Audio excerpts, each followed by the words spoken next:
Hello everyone, my name is Dr. Karthik Sumannath. I am a consultant pediatrician and a pediatric nutrition specialist.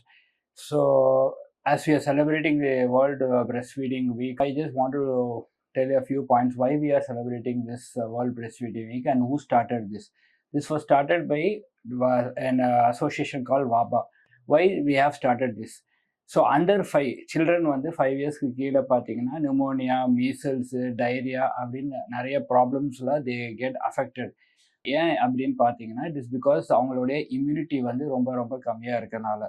ஏன் immunity கம்மியாக இருக்குது அப்படின்னா அவங்க வந்து ப்ராப்பராக வந்து பிரெஸ்ட் ஃபீட் பண்ணாதனால. பிரெஸ்ட் ஃபீடிங்க்கும் இம்யூனிட்டிக்கும் என்ன சம்மந்தம்னு பார்த்தீங்கன்னா பிரெஸ்ட் மில்கில் வந்து இம்யூனோகுளோபின்ஸ் வந்து நிறைய இருக்குது. அது வந்து நோய் வராமல் வந்து தடுக்கும். ரெண்டாவது வந்து பிரெஸ்ட் மில்கில் டிஹெச்ஏன்னு ஒன்று இருக்குது. அது வந்து பேபியோடைய மூல வளர்ச்சிக்கு வந்து ரொம்ப ரொம்ப இம்பார்ட்டன்ட்.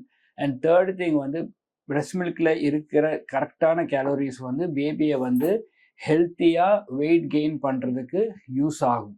ஸோ இப்படி நிறையா பெனிஃபிட்ஸ் பிரெஸ்ட் மில்க்கு கொடுக்குறனால இருக்குது.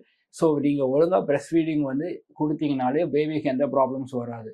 எவ்வளோ நாளைக்கு கொடுக்கணும்னா எக்ஸ்க்ளூசிவ் பிரெஸ்ட் ஃபீடிங் ஃபர்ஸ்ட் 6 monthsன்னு சொல்லுவாங்க. அதாவது 6 மாதம் வரைக்கும் தாய்ப்பால் தவிர வேறு எதுவுமே கொடுக்கக்கூடாது. அதுக்கப்புறம் தாய்ப்பால் கூட மற்ற ஆகாரங்களையும் சேர்த்து ஒரு 2 years வரைக்கும் கொடுத்துக்கிட்டே இருந்தீங்கன்னா பேபிக்கு வந்து இட் வில் பி ஹெல்த்தி. எல்லா தாய்மார்களும் குறைஞ்சது ஒரு 6 மாதமாவது தாய்ப்பால் கொடுக்கணும்னு கேட்டுக்கிறேன். தேங்க்யூ.